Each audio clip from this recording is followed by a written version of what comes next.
ગુજરાત વિધાનસભાની અનુસૂચિત જનજાતિઓના કલ્યાણ માટેની સમિતિના સભ્યો બુધવારે નર્મદા જિલ્લાની અભ્યાસ મુલાકાતે પધાર્યા હતા।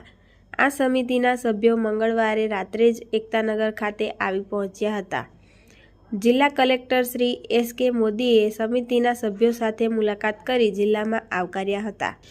15મી ગુજરાત વિધાનસભામાં અનુસૂચિત જનજાતિઓના કલ્યાણ માટેની સમિતિમાં 11 જેટલા ચૂંટાયેલા ધારાસભ્યોનો સમાવેશ કરવામાં આવ્યો છે।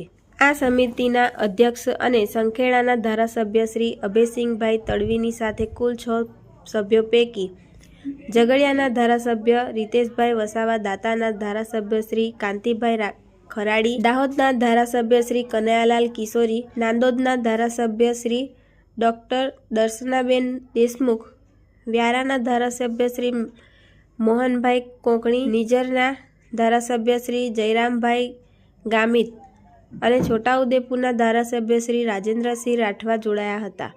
જ્યારે પલસી ખાતેના લિફ્ટ ઇરિગેશન પ્રોજેક્ટની મુલાકાત વેળા સમિતિ સાથે જોડાયા હતા। રિપોર્ટર અબ્દુલ રઉફ ખત્રી, ઉમરલા।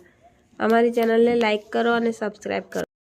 આજે ગુજરાત વિધાનસભાની અનુસૂચિત જન કલ્યાણ સમિતિ અમે ગઈકાલના જ પ્રવાસે છે।